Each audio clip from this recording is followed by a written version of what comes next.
Commander Jihoon Park rubbed his tired eyes as he stared at the holographic display floating before him. 3 months of meetings, arguments, and sleepless nights had led to this moment. The communication array on Lunar Station hummed quietly around him, ready to send humanity's message across the void to whoever might be listening. "Are you sure about this, Commander?" asked Dr. Sujin Lee, the head linguist who had spent weeks crafting the perfect translation protocols. Her voice carried the weight of uncertainty that everyone felt. "Once we send this message, there's no taking it back." Jihoon nodded slowly, his weathered face reflecting years of military service. "The decision's been made, Doctor. Every nation on Earth agrees. We've seen what happens to civilizations that stay silent when the wolves come calling. The discovery had changed everything. 6 months ago, deep space monitoring stations had detected massive energy signatures moving between star systems, ships, fleets of them. And they weren't human. The initial excitement of first contact had quickly turned to horror as humanity's best scientists analyzed the patterns. These weren't explorers or traders. These were conquerors, moving from system to system in a methodical campaign of expansion. The Zephyrian Empire, as the aliens called themselves in their intercepted communications, had already absorbed dozens of civilizations. Their method was always the same: arrive, demand surrender, crush any resistance, enslave the survivors. Simple, efficient, and terrifyingly effective. Jihoon walked to the massive window overlooking Earth. The blue marble hung in space like a precious jewel, peaceful and beautiful. Somewhere down there, 8 billion people were going about their daily lives, completely unaware that alien eyes might already be watching them from the darkness between stars. "Sir, we're getting reports from the Outer System Defense Grid," reported Lieutenant Minho Kim from his console. "All stations are reporting ready status. The Mars shipyards have finished the last batch of interceptors, and Jupiter Command confirms all defense platforms are online." Jihoon smiled grimly. While Earth's governments had been debating diplomacy, the military had been busy. Humanity had always been good at 2 things: hoping for the best and preparing for the worst. Hidden bases on asteroids, weapons platforms disguised as mining equipment, entire fleets built in the shadows of gas giant moons. If the aliens wanted a fight, they'd get one they'd never forget. "Commander, incoming priority transmission from Earth Defense Command," announced communications specialist Yuna Choi. "Admiral Chang wants to know if we're proceeding with the broadcast." "Tell the Admiral we're going live in 60 seconds, Jihoon replied, settling into the command chair. He'd rehearsed the message hundreds of times, but his heart still raced. This wasn't just first contact, this was humanity's line in the sand. The countdown reached 0. Red lights flashed, indicating the most powerful transmission array ever. Built was focusing every ounce of its energy toward the Zephyrian fleet's last known position. The message would take weeks to reach them, traveling at light speed across the vast emptiness of space. "This is Commander Jihoon Park of the Human Defense Force speaking for all of Earth," he began, his voice steady despite the magnitude of the moment. "We know you're out there. We've seen what you do to other worlds, and we're sending this message to make our position crystal clear." He paused, thinking of his daughter back on Earth, probably getting ready for school while her father tried. "To prevent an interstellar war. Humanity wants peace. We have no interest in your empire or your conquests. All we ask is to be left alone. But understand this clearly.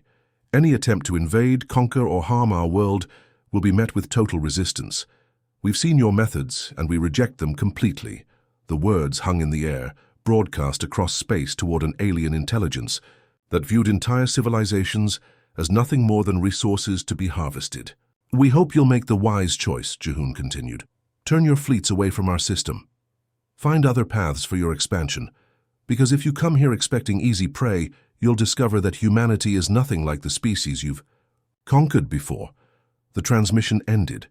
In the silence that followed, every person on Lunar Station understood they had just declared humanity's independence to a galactic empire that had never heard the word no from any species they'd encountered. "Doctor," Lee broke the silence first, "how long before we know if they received it?" 3 weeks for the signal to reach them, assuming they're still in the Kepler system," Jihoon replied. "Then maybe another week for their response, if they bother with one." Lieutenant Kim looked up from his sensor display, his face pale. Sir, we are detecting new energy signatures. Long-range sensors show a massive fleet moving in our direction. ETA approximately 6 days. Ji-hoon stood slowly, his jaw set with determination. Signal all defense stations. Activate Protocol 7. And send a message to Earth Command. Tell them the aliens have made their choice. Now we make ours. The warning had been sent. The response was already on its way. The Zephyrian fleet dropped out of hyperspace like a pack of hungry wolves entering a sheep pen. Admiral Vextar stood on the bridge of his flagship, the Dominator, watching the tactical display with satisfaction. 47 warships, each one capable of reducing a planet to ash, now surrounded the small blue world that had dared to threaten the mighty Zephyrian Empire. Pitiful, Vextar hissed through his translator, his forearms gesturing dismissively at the sensor readings. One small world, no visible fleet, just a few orbital installations. This will be over before the sun sets on their largest continent. His confidence began to waver when the ship's sensors started screaming warnings. The moon, that dead, airless rock, was lighting up like a fusion reactor. Energy readings that shouldn't exist were pouring from structures that his intelligence reports claimed were simple research stations. Admiral, his tactical officer reported nervously, we're detecting massive power signatures from the lunar surface. These readings they're off the charts. On lunar base, Commander Min-ho Kim watched the alien fleet through the main tactical display. The holographic ships looked like floating cities, bristling with weapons and radiating menace. But Min-ho had seen the classified reports. He knew what humanity had been building in secret for the past 2 years. Contact from Earth Defense Command, announced Lieutenant Seo Jin-yu. Admiral Yuna Choi is requesting permission to handle first contact protocols. Put her through, Min-ho replied, stepping back as the main screen flickered to life. Admiral. Choi appeared, her calm expression a stark contrast to the tension filling the command center. Behind her, the lights of Earth Command's war room cast sharp shadows across her face.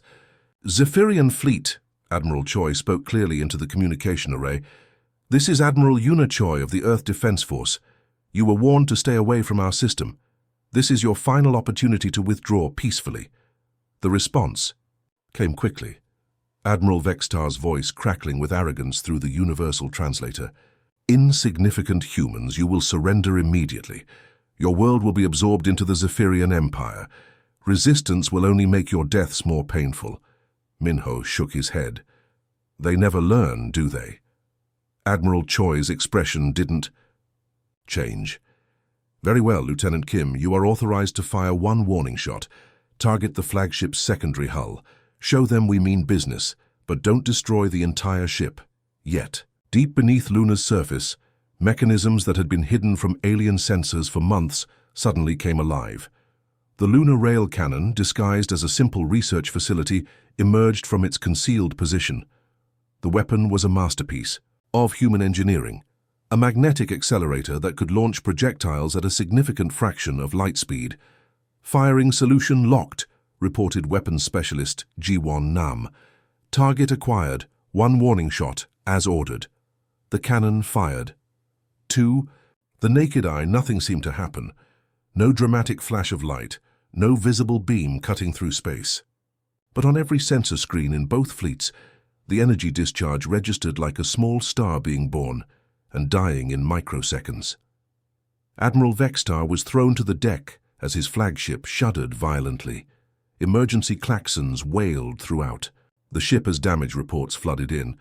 The entire rear section of the Dominator, containing the secondary engines, 3 weapon batteries and 200 crew members, had simply vanished. Not destroyed, not blown apart. Gone as if it had never existed. What was that? Vextar gasped, struggling to his feet. His crystalline exoskeleton had cracked from the impact, purple fluid leaking from the wounds. How is this possible? Admiral, Choi's voice cut through the chaos, transmitted directly to every ship in the Zephyrian fleet. That was humanity holding back, Admiral. We could have targeted your bridge, your engines, or your weapon systems. Instead, we chose to demonstrate our capabilities without unnecessary loss of life. On lunar base, Commander Min-ho watched the alien fleet's reaction through long-range sensors. Several ships were backing away from the formation, their captains clearly having second thoughts about this invasion. Others were powering up weapons systems, preparing for a fight they couldn't possibly win. "The smaller ships are retreating," reported Lieutenant Yu, "but the main battle group is holding position. They're scanning our moon with everything they've got." "Let them look," Minho replied calmly. "They won't find anything we don't want them to find." Admiral Choi continued her transmission, her voice carrying the weight of absolute certainty. "You came here expecting to find a primitive civilization cowering before your superior technology. Instead, you've discovered that humanity has been watching, learning, and preparing. We know your tactics, your weapons, your weaknesses. We've had 2 years to study every battle you've fought, every world you've conquered." She paused, letting the implications sink in across the alien fleet. "We don't want war, Admiral Vextar, we never did. But we're not the helpless prey you're used to hunting. Take your remaining ships and leave our system. Return to your empire and tell them this. Earth issued one warning. You didn't listen. Don't make us repeat ourselves." The silence stretched across space for long minutes. Finally, Admiral Vextar's broken voice crackled through the comm system. This isn't over, humans. The Empire will return with greater force." "We'll be waiting," Admiral Choi replied simply. 23 Zephyrian ships limped away from Earth's solar system, their proud formation reduced to a scattered retreat. The message they carried back to their empire would change everything. Humanity was not another easy conquest. They were something far more dangerous, a species that preferred peace but had prepared for war. 3 months had passed since Admiral Vextar's humiliating retreat from Earth's solar system. The story of humanity's warning shot had spread like wildfire through the Zephyrian Empire, reaching the highest levels of command. What had started as a routine conquest had become a matter of imperial pride. Admiral Krevnor stood in the war room of the imperial flagship World Breaker, studying holographic displays that showed the largest armada in Zephyrian history. 200 warships stretched across space in perfect formation, including 3 massive planet-killer dreadnoughts that had never been defeated in battle. The pride of the Empire's fleet was now focused on one small blue world that had dared to embarrass them. "This time there will be no warnings, no mercy," Krevnor declared to his assembled fleet commanders. "These humans got lucky with some hidden weapon. Today we show them what real power looks like." The Admiral's confidence was absolute. In his 300 years of service, he had conquered 47 worlds. No species had ever withstood the full might of a Zephyrian battle fleet. These humans would be no different. The armada dropped out of hyperspace at the edge of Earth's solar system like a storm of metal and death. Sensors immediately began scanning for the lunar weapon that had damaged Vextar's ship. They found the moon's surface pockmarked with what looked like mining equipment and research stations. Certainly nothing that could threaten a fleet of this size. "Begin planetary bombardment," Admiral Krevnor ordered. "Target their major population centers first. Let them watch their world burn before we claim what's left." His confidence lasted exactly 17 seconds.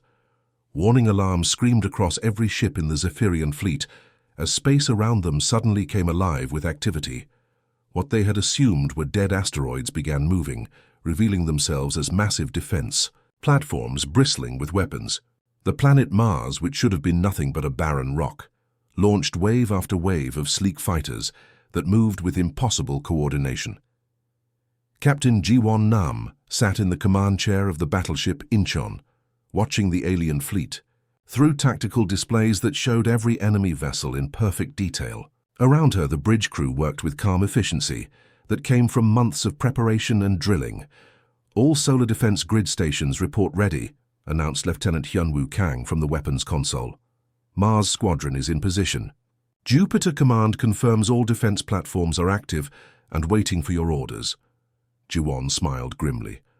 While the Zephyrians had been planning their revenge, humanity had been busy.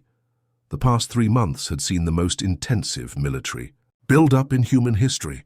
Every major government had contributed resources, technology, and personnel to what military planners called Operation Closed Door. "Signal all units," G1 commanded.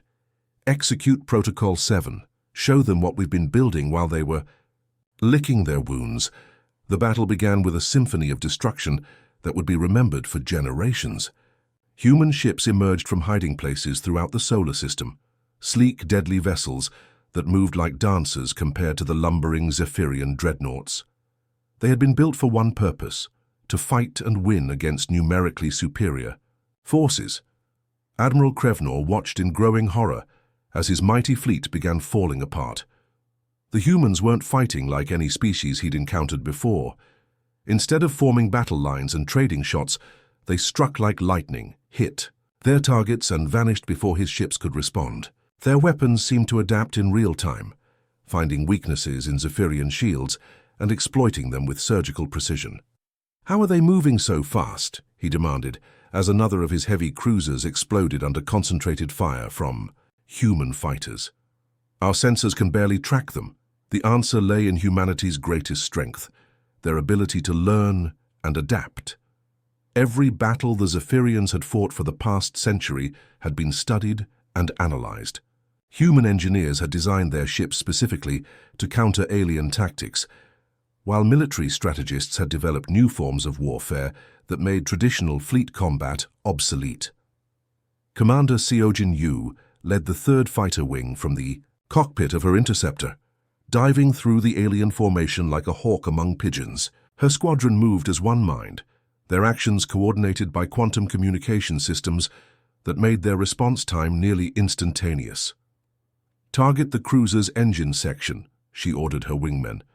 "Taehyun, take the starboard weapons. Array, Minsuk, disable their communications. Let's send these invaders a message they won't forget." The human fighters struck with devastating precision. Unlike the Zephyrians, who relied on brute force and overwhelming firepower, humanity had embraced flexibility and innovation. Their ships were smaller, faster, and infinitely more maneuverable. What they lacked in raw power, they made up for in intelligence and coordination. From his command post on Lunar Base, Admiral Sun Mi-han watched the battle unfold across multiple displays. The Zephyrian fleet, once so confident and organized, was now scattered and desperate. Ship after ship fell victim to human tactics that seemed to anticipate every move the aliens made. "Estimated enemy losses?" she asked her tactical officer. 168 ships confirmed destroyed, Lieutenant Yoonji Shin reported.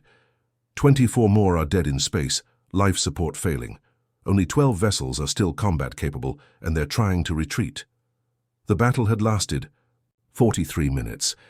In less than an hour, humanity had destroyed the largest invasion force the Zephyrian Empire had ever assembled.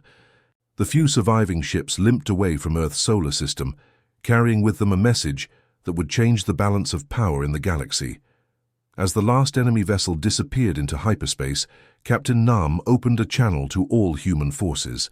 "This is Captain Nam to all units. Stand down from combat alert. The system is secure." Across the solar system, human crews celebrated their victory. But their leaders knew this was only the beginning. The Zephyrian Empire would not accept such a devastating defeat lying down. The real war was just starting, and for the first time in galactic history, it wasn't clear who would win. 6 weeks after the devastating defeat of the Zephyrian invasion, Fleet humanity made a decision that would reshape the galaxy forever. The time for defensive warfare was over. If the Empire wanted to threaten Earth, then humanity would show them the true cost of their aggression. General Hyun-woo Kang stood on the bridge of the massive carrier Seoul, watching through the viewport as his task force prepared for humanity's first offensive operation beyond the solar system. 50 ships of the newly formed Terran Liberation Fleet hung in space around him, each one a masterpiece of human engineering designed for one purpose: to dismantle the Zephyrian Empire piece by piece. "General, we're receiving final intelligence. Reports from our deep space reconnaissance drones," reported Captain Ji-won Nam, his operations officer. Hyun-woo nodded grimly. The intelligence was crucial to their strategy. Unlike the Zephyrians, who conquered through terror and brutality, humanity would fight a different kind of war. They would liberate, not conquer. Protect the innocent, not slaughter them. "Signal the fleet," he ordered. "Jump in 30 minutes and remind all ship commanders. Rules of Engagement Protocol 5 is in effect. Military targets only. Any commander who endangers civilian populations will answer to me. Personally, the first target was a Zephyrian colony world called Kethmar, located in what had once been the territory of a peaceful trading civilization. The original inhabitants had been enslaved decades ago, forced to mine rare metals that powered the Empire's war machine. It was the perfect place to begin humanity's campaign. The Terran fleet dropped out of hyperspace at the edge of the Kethmar system, like ghosts materializing from the void. The three Zephyrian defense platforms never had a chance to raise an alarm. Human stealth technology, developed through careful study of alien sensor systems, allowed the Liberation Fleet to approach undetected. Targets acquired, announced Commander Seojin Yu from the bridge of the destroyer Busan. All defense platforms are in range, weapons locked and ready. Fire, General Kang ordered. The orbital defenses simply vanished, reduced to expanding clouds of debris by precisely targeted plasma torpedoes. The Zephyrian patrol squadron tried to flee, but human interceptors were faster, more maneuverable, and infinitely more determined. Within minutes, the system's military forces had been eliminated with surgical precision. But the real work was just beginning. Admiral Yunji Shin coordinated the liberation effort from the command ship, Incheon. While military units secured strategic positions, humanitarian teams began the delicate process of freeing 2 million enslaved beings from Zephyrian control. It was unlike anything the galaxy had ever seen. Medical teams to Colony 7, she broadcast across secure channels. We've got malnutrition cases and what looks like chemical poisoning from the mining operations. Engineering teams, I need you to shut down those extraction facilities. And somebody get me a translator. We need to explain to these people that they're free. The liberated populations reacted with a mixture of disbelief, terror, and desperate hope. For most of them, the Zephyrians had been their masters for their entire lives. The concept of freedom was almost impossible to comprehend. Lieutenant Minho Kim found himself face to face with a group of Veltari refugees, their blue skin scarred from years of hard labor in the mining tunnels. Through his universal translator, he tried to explain what was happening. "We're not here to conquer you," he said gently, kneeling down to speak with an elderly Veltari who seemed to be some kind of community leader. "We're here to set you free. The Zephyrians can't hurt you anymore." The old being's eyes filled with tears. "Free? But who will we serve? Who will tell us what to do?" "Yourselves," Minho replied. "You'll govern yourselves, make your own decisions, choose your own leaders. That's what freedom means." Word of Kethmar's liberation spread through the galaxy faster than light, carried by merchant ships and refugee vessels, to every corner of known space. For the first time in centuries, someone had not only defeated the Zephyrians in battle, but had actually freed their slaves and left them in control of their own worlds. The Empire's response was swift and brutal. Admiral Zexthul, the Emperor's own nephew, assembled a counterattack force to retake Kethmar and crush these upstart humans once and for all. He arrived to find the system defended not just by human ships, but by hastily organized defense. Forces crewed by the very beings his people had enslaved. Commander Taehyono watched the approaching Zephyrian fleet from the bridge of the battleship, Daegu. Beside him stood Captain Velkan, the former slave who now commanded the Kethmar defense militia. "They're coming to put us back in chains," Velkan said, his voice steady, despite the fear in his eyes. "Not while we're here," Taehyun replied. "Signal all ships, battle stations. Let's show them what happens when free people fight for their homes." The battle for Kethmar lasted 6 hours and ended with Admiral Zexthul's flagship burning in space, while the survivors fled back to Imperial territory. But more importantly, it proved that the Zephyrian Empire could be beaten, and that their former slaves would fight to remain free. Over the following months, the pattern repeated across a dozen systems.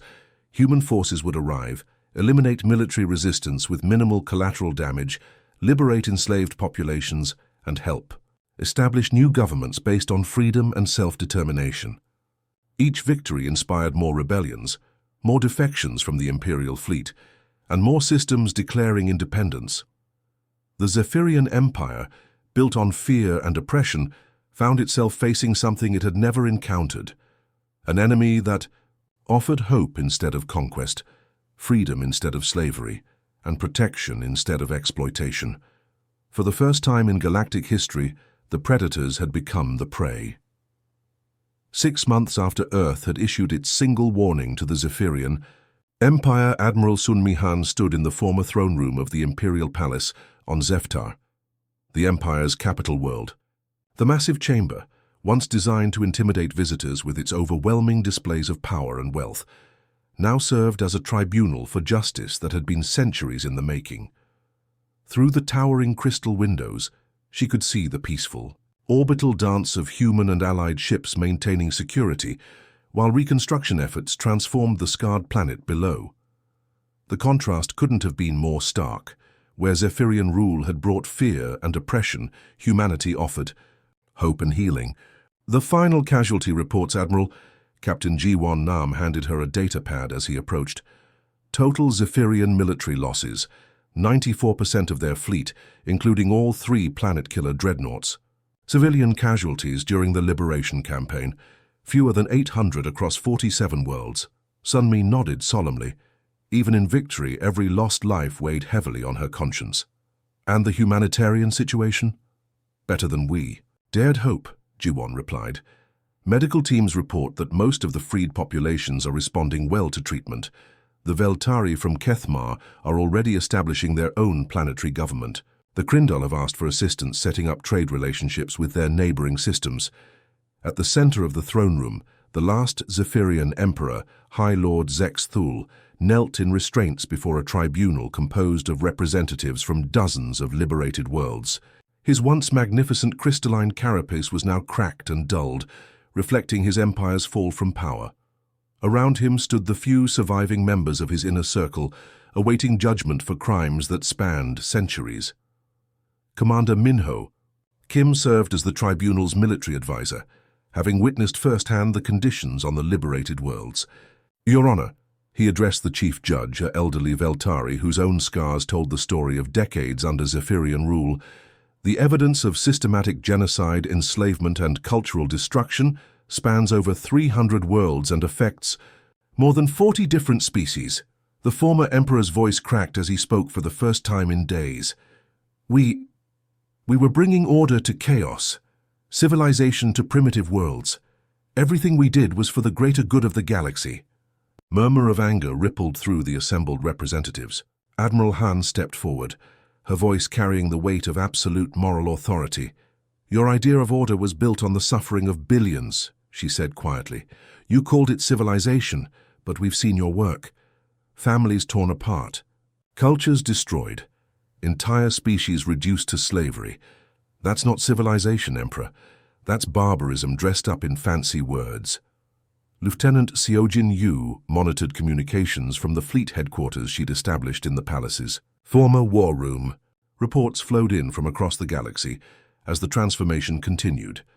"Admiral, we're receiving formal requests for alliance from the Terran Confederation. 17 different species so far, including some we haven't even made direct contact with yet.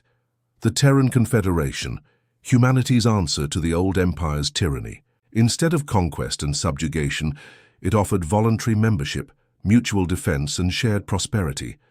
Former enemies could become allies. Former slaves could become partners. It was a radical concept that was reshaping galactic politics." Dr. Taehyun Oh, now serving as the Confederation's chief diplomatic officer, worked tirelessly to establish the new order. "The beauty of it," he explained to a gathering of planetary representatives, "is that membership is always voluntary. You can join us, work with us, trade with us, or simply coexist peacefully. The choice is always yours." One of the Krindal, representatives, her people's first freely elected ambassador in over 2 centuries, raised a tentative hand. "And if we choose independence, complete independence? Then we'll help you achieve it," Taehyun replied with a smile. "We'll provide security guarantees, trade agreements if you want them, and technical assistance to help rebuild what the Empire destroyed. But your world remains yours to govern as you see fit." The concept was so foreign to most species that many initially refused to believe it. Galactic politics had always been about dominance and submission, conqueror and conquered. The idea that a powerful military force would actually respect other species' right to self-determination seemed impossible. But humanity proved their sincerity through actions, not words. When the Zelnari declared they wanted complete independence and no contact with any other species, human forces simply withdrew from their system and left them alone. When the Moraketh asked for help establishing a constitutional democracy, human advisors worked patiently to teach them the principles of representative government. Captain Yunji Shin commanded the peacekeeping forces that maintained stability during the transition period. "It's remarkable," she reported during a staff meeting. "We're getting volunteer applications from former Imperial officers who want to help with reconstruction efforts. Even some Zephyrians are asking to join the Confederation." The transformation wasn't without challenges. Some species struggled with the concept of freedom after generations of oppression. Others feared that humanity's benevolence was just another form of manipulation. A few isolated systems tried to establish their own mini-empires, only to find that their neighbors now had powerful protectors. But slowly, steadily, a new order emerged from the ashes of the old. Trade routes reopened as fear gave way to opportunity. Scientific knowledge flowed freely between worlds that had been isolated for centuries. Art, music, and literature from dozens of cultures began to spread throughout known space. Admiral Han addressed the galaxy from the same chamber where Zephyrian emperors had once issued their decrees of conquest. But her message was fundamentally different. "Citizens of all worlds," she began, her words broadcast across hundreds of star systems. 6 months ago, Earth issued a simple warning: leave us alone and we'll leave you alone. The Zephyrian Empire chose war instead of peace, conquest instead of coexistence. She paused, looking directly into the camera that would carry her words to billions of beings across the galaxy. Today, that empire is no more. But we're not here to replace one tyranny with another. We're here to offer something that's been missing from this galaxy for too long: choice. The choice to be free, to govern yourselves, to determine your own destiny. The response was immediate and overwhelming. Species that had hidden in the dark corners of space for centuries stepped forward to join the new galactic community. Trade delegations, scientific exchanges, and cultural missions began crisscrossing the galaxy at an unprecedented pace. Humanity had achieved something that seemed impossible. They had won a war not through superior force alone, but through superior ideals. They had proven that strength could be used to protect rather than oppress. That power could serve justice rather than ambition. The galaxy would never be the same. And for the first time in centuries, that was a good thing.